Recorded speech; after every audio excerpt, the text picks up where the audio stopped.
Hello and welcome to the Big Life NYC podcast. I'm Roderick Angle. In this podcast, I speak with longtime New Yorkers about their tips and advice for having a great life in one of the toughest cities in the world. Today, my guest is Pat Irwin. Pat is a musician and a composer and a longtime New Yorker. Pat came to New York in the late 70s and was part of a seminal music movement called No Wave in the 80s. Had two really important bands at that time, the Ray Beats and Eight-Eyed Spy, correct?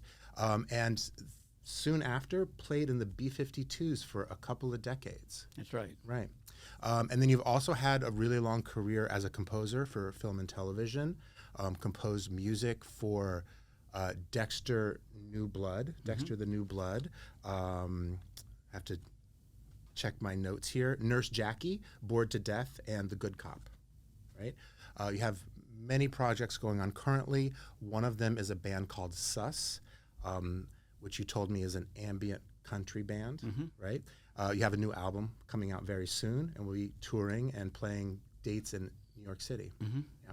And at the end of the show, make sure to stick around. We'll give you all the information on how to get the new album and where to possibly see your band live. Cool. Yeah.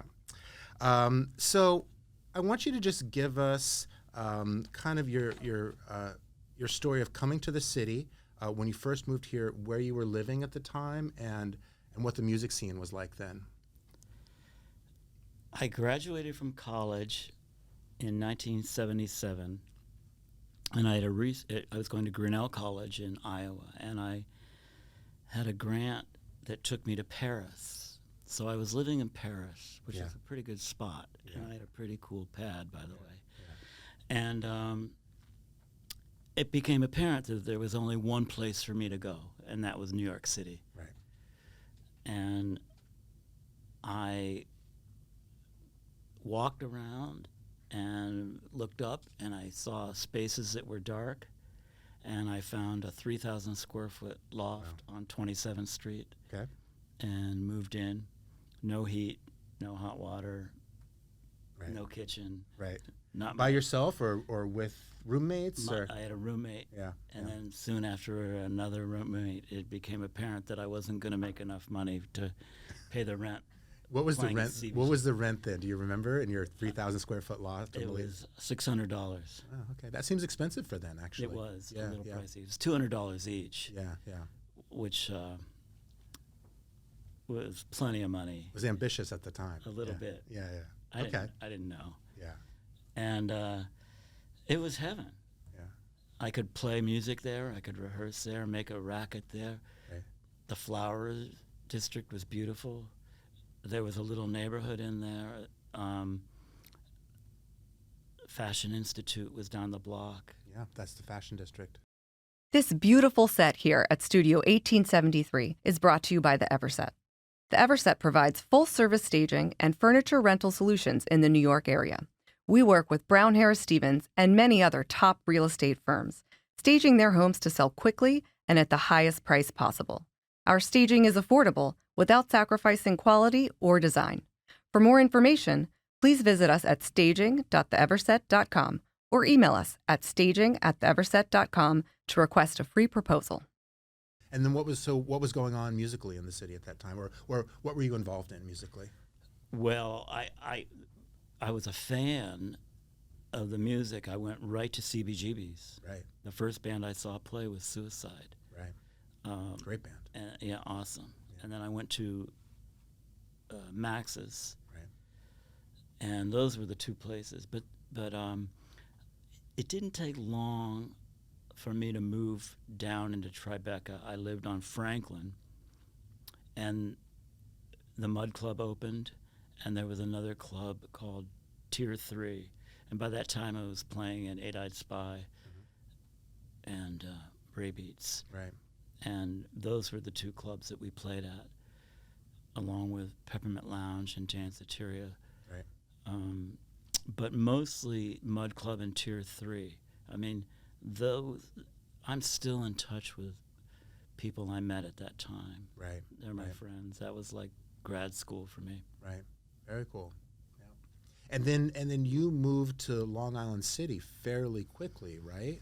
What year did you move to Long Island City? 83. 83.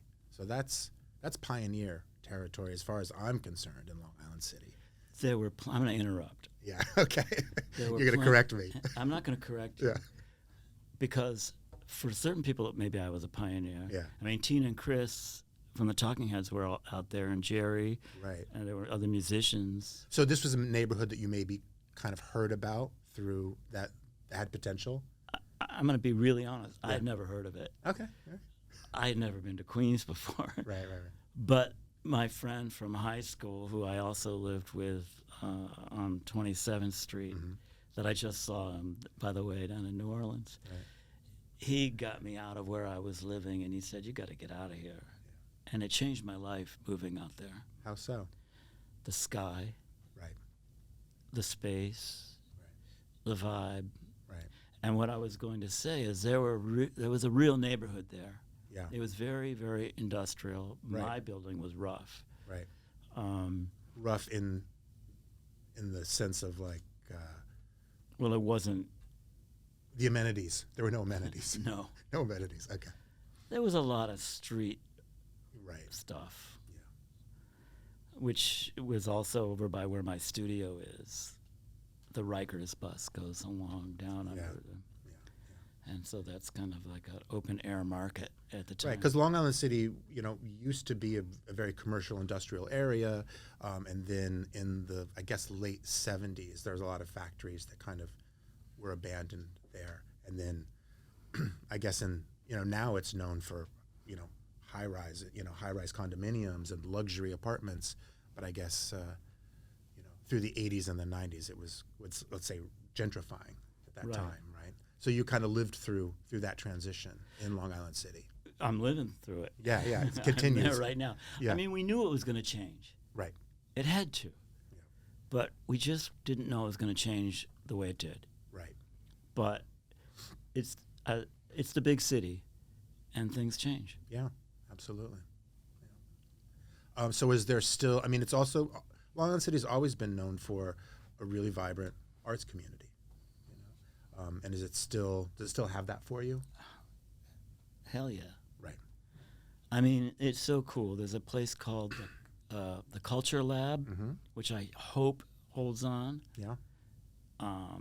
That's the Annabelle Basin area. Owned by the Plaxel family. Right. Who have a great complex of galleries and live music there. They've been so supportive of me. Right. Oh.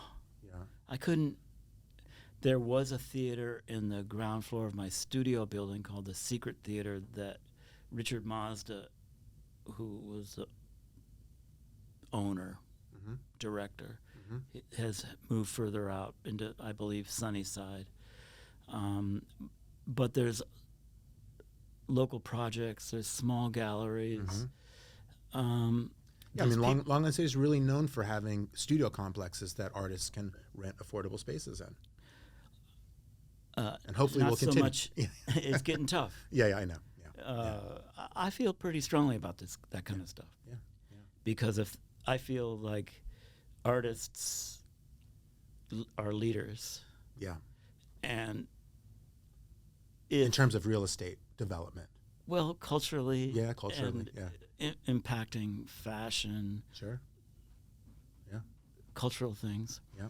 And if artists don't have space to create work, they can't create art, and that leadership is diminished. And it's if artists don't have places to live and create work in New York City, right, there's going to be there already is a significant divot, let's call it. Yeah. It's still beautiful. There's no question. But it's challenging. It's hard. Yeah. And your studio out there, is your studio, I think you were telling me your studio is part of you're in a complex? Yeah. Well, it was one of those abandoned factory buildings. Yeah. It was a leather. They were making belts. Right. When I moved in. Right. And is it all musicians there or all different arts? As a matter of fact, maybe I'm the only musician. Right. But they know I'm there, which is wonderful, which is great. I don't have to sneak around. Right. I would rather anybody, anything, I would rather not be heard. So I don't want anybody to hear me. Right. So they don't worry about that too much. I make plenty of noise from time to But time. obviously you have it all insulated, right? And You can only do so much. Right. And now, when the windows are open, there's a dance studio, for instance, a little further down the hall. They understandably, and they should be able to leave the windows open, but if they have music going, it just goes down Fills those the whole alleys space. with the new glass buildings and everything. It's part of the deal. yeah. And do you actually record projects there, or that? Yeah, I record Sus there. I recorded Dexter there. I'm working on. I did Nurse Jackie there. Most of it, a lot of it. Yeah. Yeah. Cool. And it sounds like it's a place where, I mean, artists maybe if not artists could collaborate together, but at least inform each other. You know? Oh, absolutely. It's the coolest to walk down the hallway. I wouldn't say I know everybody, but it's people making stuff. Yeah. And Which is inspiring. oh, Yeah. totally. Yeah. Totally. All right, so you told me about when you bought your house in Long Island City, and you said you would share. So tell us the story of buying your house. Well, first Am of I all, putting you on the spot? well, I don't know exactly. I can't remember what I said to you, but Right. I couldn't live the way I do if I hadn't gotten it when I did. And the guy who owned the building lived on the Pretty Block, and Sal. 45th Road, right? 45th Road? 45th Road is my block with the diner. So 45th Avenue. 45th Avenue. Right. And he was he was a landlord, but he was also a painter. Right. And he wanted it to be a nice place, but it was. And you were renting it first from him, Oh, right? absolutely. Yeah. So you were renting it, Mhm. right? Yeah. And then you were able to purchase this. Yeah. And I'm not going to put words into your mouth, but you told me how much you purchased for, and it was extremely low. Extremely low. Extremely low at Yeah. the time. And this was when? Mid 80s, late Mid 80s, yeah. Sorry, I can't. I mean, but yeah, it seemed like a lot of dough at the time. Right. But unbelievable. I didn't even know I could get a loan. You know, I didn't even know what a loan was. You thought you had to come up with cash. I thought I had to pay the cash. I'm like, what am I going to do? Right. But I couldn't do what I do. And I had my studio in there. And around the corner in the middle of 45th Road was a film TV studio. Right. And they were making Tales from the Dark Side. Because there. Long Island City has a history of film and television production. You know, Silver Cup Studios, and there's the Museum of the Moving Image there, and What a great museum. it's a great museum. Yeah, the B-52s, we did a couple of videos in Silver Cup. Right. I think I've done TV shows in there. Yeah. But we, you know, I was walking down the street and, you know, and it was not a lot of people there. And a guy was coming on the other way, and he goes, "Are you in the Ray Beats?" I go, "Yeah, I am." He goes, "I love that band. Would you write music for my TV show, Tales from the Dark Side?" Right. It's like, yeah. And That's great. that's pretty much how I got my start. Yeah, that's great. So, and you were doing all these things concurrently, like playing in the bands and doing the film and TV composition work. Kept you busy. It sounds like it probably kept you busy. Yeah. I like to be busy. Yeah. But, you know, there are ups and downs, you know. Right. Sometimes it's a little less busy than others. Right. Did they ever conflict? Oh, God. Yeah. Yeah, very much so. I mean, you know, depending on the way it's set up, I can juggle it. Like I would take my equipment out on the road when the B-52s were touring. Right. And I was writing music for the cartoons Rocko's Modern Life. I did a couple SpongeBob, Pepper Ann, and they would have to.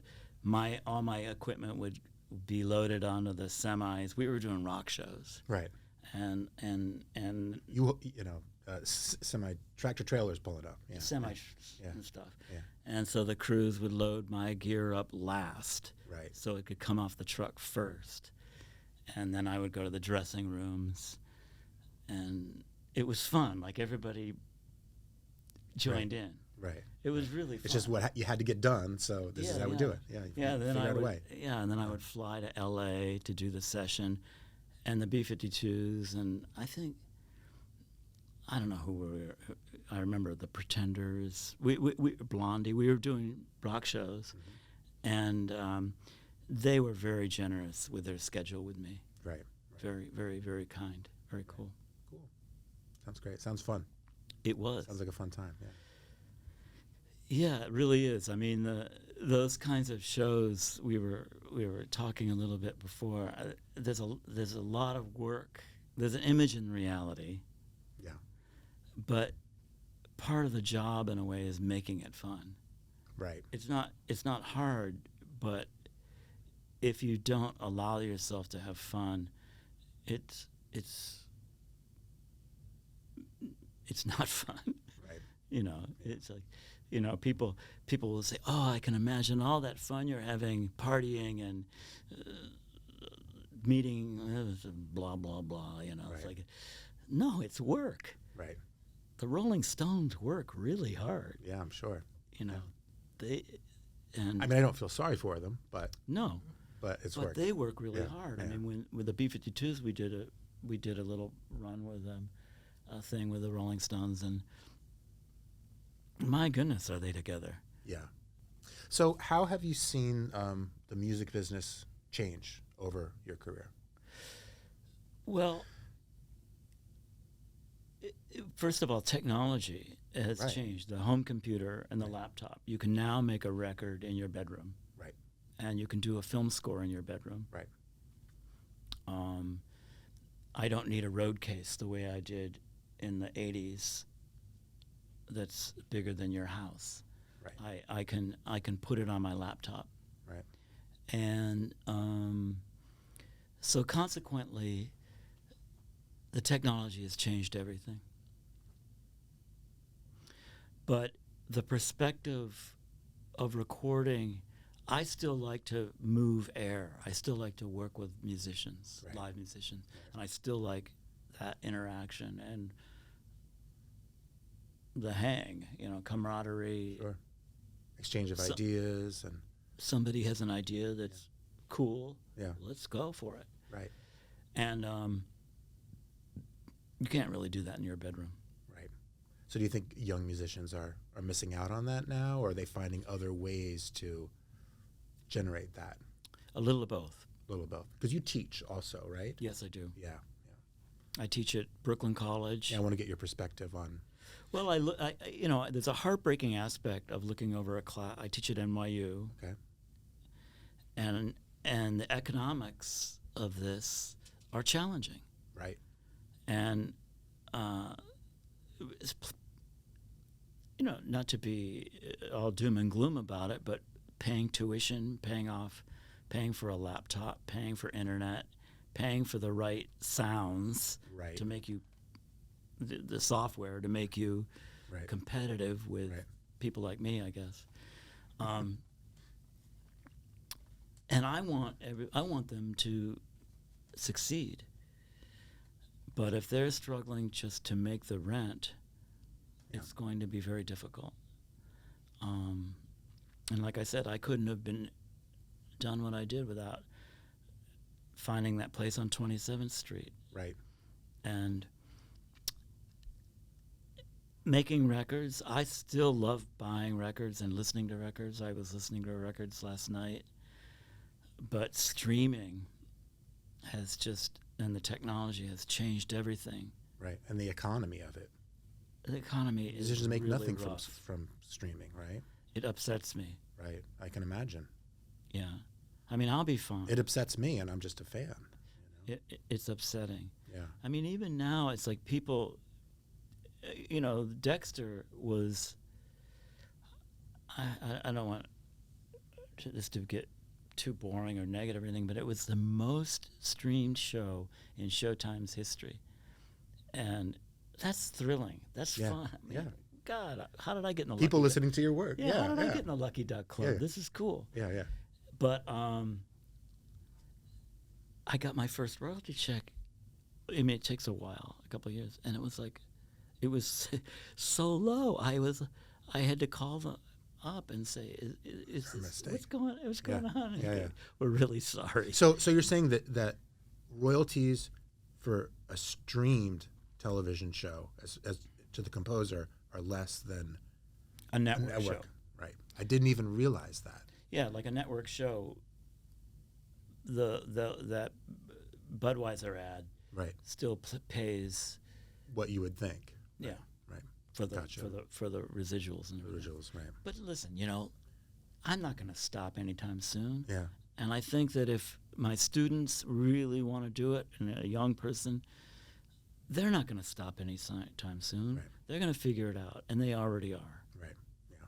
So for the student, the young musician that wants to move to New York City, this city, and be a musician, what advice do you have for them? Just be yourself. Right. Don't give up. Yeah. It's just not happening in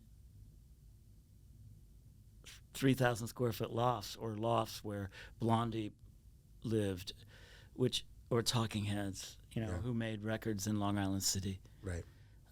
It's happening in a different way. You have to find a different path, but it's still there. They're going to still find a way to make cool stuff, and people are. Yeah. People are. Yeah. I mean, that's what makes it cool on the other side of the coin. Right. It's like finding ways to beat those challenges. Yeah. But the challenges are significant. Yeah, I know. Yeah. Cool. So you have a tour. Are you going on tour, like date-to-date tour later this year? I wouldn't exaggerate it, but yes. Well, I saw a bunch of dates listed, so I kind of wanted to, several decades into a music career, how do you feel about the idea of touring? Well, I mean, I'm in a baby band. Right. With gray-haired guys on an independent label. Right. Out of Brooklyn. I'm so fortunate. But you're still doing what you love and what you think is cool. I love it. Yeah. We've got a new record out. It's called Sus. The record is called Birds and Beasts. Right. It's coming out on June 28th on Northern Spy Records. And we made it in my place in Long Island City. Yeah. We're going to play the Sultan Room on July 11th. Okay. And then we have a handful of dates. And they mostly Northeast. Right? Well, no, or to be honest, the South. We're going to play Nashville, Louisville, a festival in Nelsonville. Are you touring first class, or are you going to be like sleeping in the van? Van? I don't know. How do you tour these days? I don't think we can afford a van. You can't afford a van. We're hitchhiking. Yeah. No, we'll be a van, and we'll crash in people's houses. We haven't figured it out yet. Yeah. Okay. Yeah. But we'll figure it out. I mean, but I unfortunately am the squeaky wheel. We've got new management who is fantastic, called Economist, and they manage Andrew Bird, My Brightest Diamond, among other people. Yeah. And we can do more dates. They're not like glamorous dates, but they're dates. Yeah. And but I have to stop because I'm starting up on a TV show. Right. And the production is, so I feel everybody understands they're being great. Cool.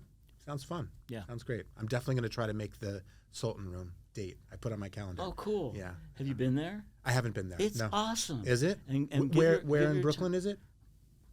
Out. Okay. All No, right. it's not that far out. I'll find it. I think it's like, I put it on my calendar. I think it's Bushwick. Bushwick. Oh, cool. I love Bushwick. Yeah, Bushwick's amazing. Yeah, it's great. And but there's a great little restaurant. It's a cool hang. It'll blow your mind. Okay. It's a great spot. Cool. Cool. I'm going to check it out. Yeah. And I'm going to put links. We'll put links below the podcast to your website and also where people can find your album. Oh, Find and beautiful. purchase Thank the you. album. That's Yeah. cool. Yeah. Great. Well, thank you so much for being here. Thank you for talking to me. It's been awesome. Oh, good. All right. Nice.